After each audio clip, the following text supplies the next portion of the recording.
Good morning and welcome back to my channel. आज हम शुरू कर रहे हैं लेक्चर 26 बायो सेक्शन।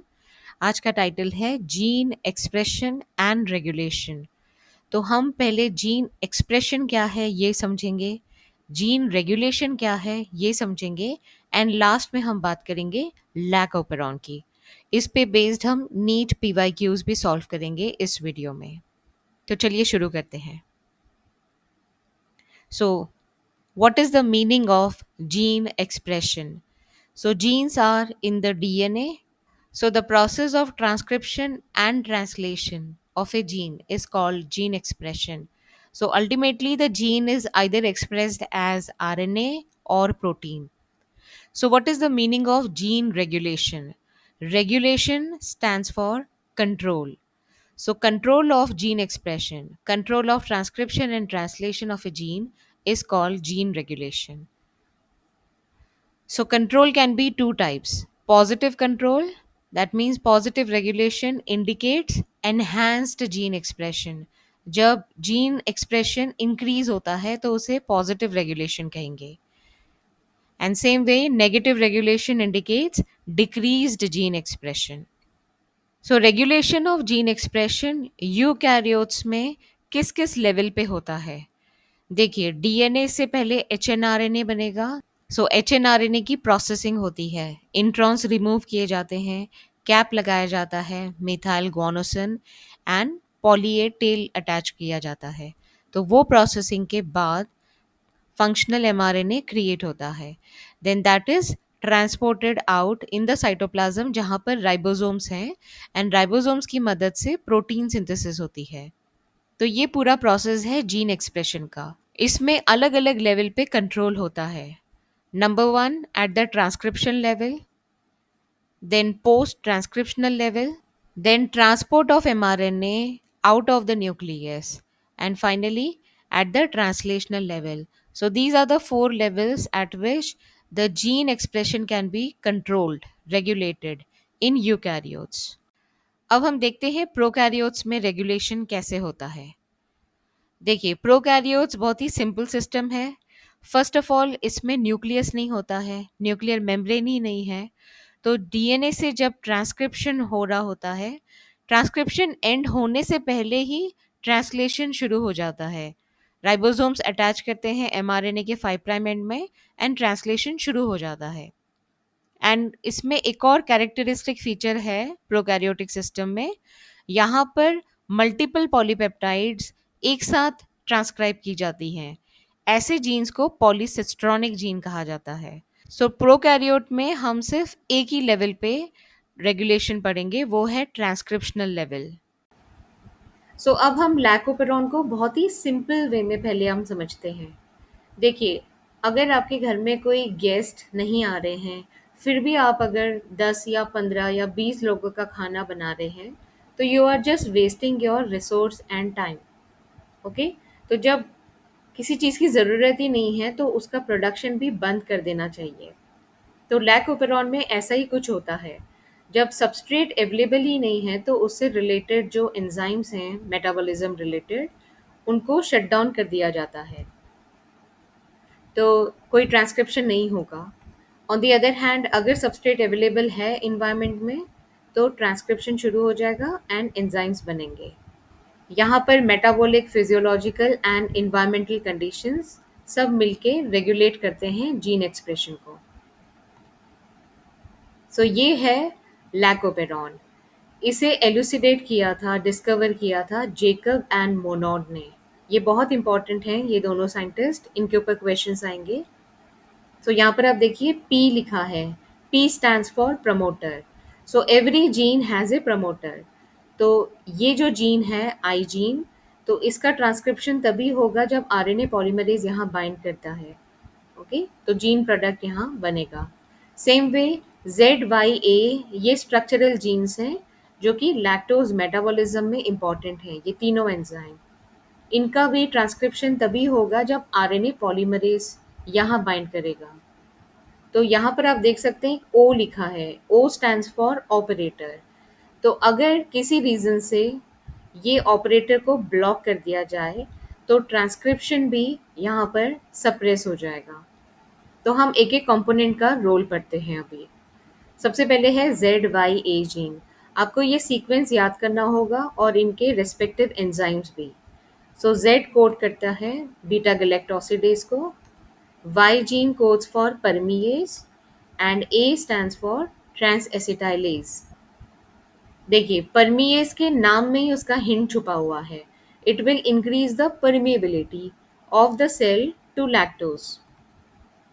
सो ये सेल है, ये लैक्टोज है, तो permease will allow the lactose to enter in the cell. अब नेक्स्ट है एंजाइम बीटा गैलेक्टोसिडेज। ये एक हाइड्रोलेज है, तो it will hydrolyse the bond, glycosidic bond, and release the two monosaccharides galactose and glucose. Next है transacetylase. It will further act on these intermediates and it will prepare them for glycolysis and Krebs cycle. So lac operon में lactose and एलोलैक्टोज ये दोनों inducer हैं। इससे ये turn on हो जाएगा and then transcription शुरू हो जाएगा।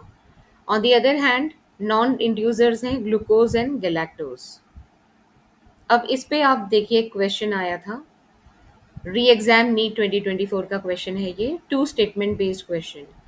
Statement 1 says, in the lacoperon, Z gene codes for beta galactosidase. क्या ये सही है? Yes, correct है। Lacoperon में Z gene है जो beta galactosidase कोड करता है, which is primarily responsible for hydrolysis. Hydrolysis is correct. Of lactose, correct. Into galactose and glucose. So everything is correct in this statement. Statement 2 says, in addition to lactose, glucose and galactose can also induce. This is wrong. They are non-inducer. Lactose and allolactose are inducers. So statement 2 incorrect है, 1 is true. So option 1 इसका answer है। सो अब हम पढ़ेंगे gene I के बारे में। इसके बारे में कहा जाता है इट इज कॉन्स्टिट्यूटिवली एक्सप्रेस्ड। तो कॉन्स्टिट्यूटिव का मतलब होता है always. Okay, so repressor protein is always expressed, so it keeps lacoperon suppressed and therefore it will save energy and resource। ये इस पे आप ध्यान देना कि सप्रेस करता है, कंप्लीट ब्लॉक नहीं होता है लैकोपेरॉन। सो ये है I gene, repressor will bind to the operator. तो अब आरएनए पॉलीमरेज यहाँ बाइंड नहीं कर पाएगा, तो ट्रांसक्रिप्शन भी यहाँ पर सप्रेस हो जाएगा। ओके, तो मैंने क्रॉस दिया है बट आप सप्रेस पे ध्यान रखना। ओके, सप्रेस्ड होता है तो low levels of the genes are always present, they are transcribed. देखिए टेक्स्ट बुक में भी लिखा है very low level of expression of lac operon has to be present, क्योंकि परमीज होगा तभी तो वो इन्वायरमेंट में से लैक्टोज को अलाउ करेगा सेल के अंदर आने में, एंड लैक्टोज के आने के बाद ही वो ऑपरेटर से रिप्रेसिव प्रोटीन को डिटैच कर पाएगा। वो हम आगे देखेंगे। देखिए लैक्टोज को इंड्यूसर इसीलिए कहा जाता है क्योंकि लैक्टोज के प्रेजेंस में अब लैक्टोज रिप्रेसर को बाइंड करेगा and it will pull out the repressor from the operator. तो ऑपरेटर फ्री हो गया, अब यहाँ आरएनए पॉलीमरेज बाइंड करके इनका ट्रांसक्रिप्शन कर देगा, ये तीनों एंजाइम्स का। So these enzyme will utilise lactose. अब देखिए इस पे बेस्ड एक क्वेश्चन है ये, in an E coli strain the I gene gets mutated.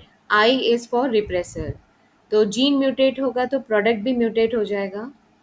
अब देखिए म्यूटेशन किस तरह का हुआ है प्रोडक्ट में, product can not bind to the inducer molecule. तो ये जो हो रहा है ये बाइंडिंग अब नहीं हो पाएगी, तो उससे क्या होगा, लैक्टोज अब पुल आउट ही नहीं कर पाएगा रिप्रेसर को, तो रिप्रेसर कंटिन्यूसली ऑपरेटर पे बाउंड रहेगा। तो आप जब क्वेश्चन को पढ़ते हैं तो माइंड में से विजुअलाइज करते रहिए, उसी में उसका हिंट छुपा हुआ है। तो अब आप समझ गए हैं कि लैक्टोज तो बाइंड ही नहीं कर पाएगा, तो कंटिन्यूसली ऑपरेटर पे अटैच रहेगा repressor. So if growth medium is provided with lactose, what will be the outcome.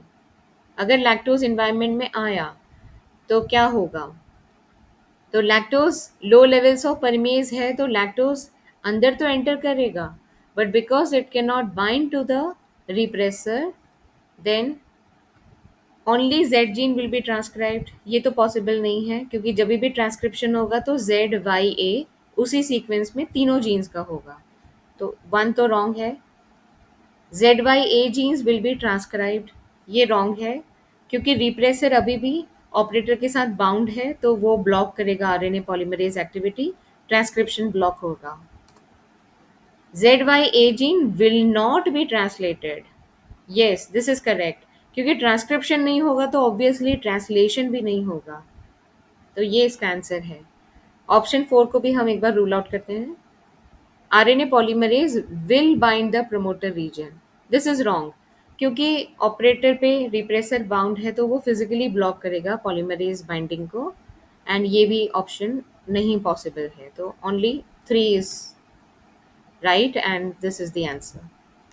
Once the lactose substrate is utilized, completely utilized, अब lactose को सब मेटाबोलाइज कर दिया है, तो lactose is no longer in the cell.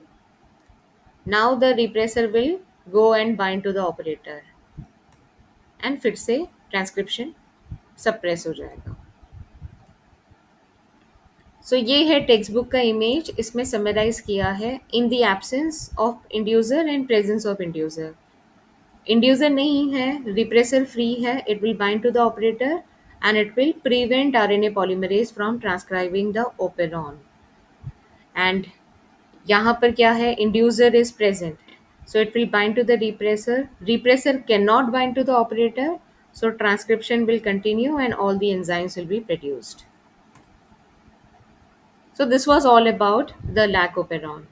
अब हम कुछ नीट के PYQ सॉल्व करेंगे और आप अपने आप को टेस्ट कर सकते हैं कि how much you have understood this topic.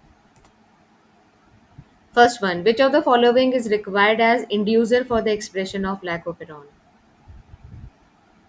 So glucose, galactose, galactose, ये तीनों नहीं हैं, तो ऑप्शन 3 इसका आंसर है, लैक्टोज। अगर एलो लैक्टोज आएगा तो वो भी इसका राइट होगा answer. Select the correct match. जेफरी अभी तक हमने पढ़ा नहीं है, डीएनए फिंगरप्रिंटिंग, बट आप इसको देख लीजिए, स्टेप्टोकोकस निमोनिया ग्रिफिथ एक्सपेरिमेंट में यूज हुआ था, तो ये करेक्ट मैच नहीं है। Hershey and chase, TMV, TMV tobacco mosaic virus है, तो टोबैको तो प्लांट है, तो उन्होंने प्लांट वायरस पे नहीं काम किया था, उन्होंने बैक्टीरियल वायरसेस जिनको बैक्टीरियोफाज कहा जाता है, स्पेसिफिकली उन्होंने T2 पे काम किया था। ओके, तो ये मैच भी रॉन्ग है। Next, Jacob and Monod, lac operon, yes this is correct. Meselson and Stahl, Pisum sativum, this is wrong, उन्होंने ई कोलाई पे काम किया था एंड पाइसम सैटिवम पे मेंडल ने काम किया है, तो ये भी रॉन्ग है ऑप्शन। तो this is the option 3 is the correct match. अब देखिए, gene and gene products lac operon के हैं। सो आई जीन रिप्रेसर है, ए थ्री इज इन 2 3 4, तो अब बी या तो 1 होगा या 4 होगा। B is Z gene, Z क्या होता है, बीटा गैल, तो बी 1 है।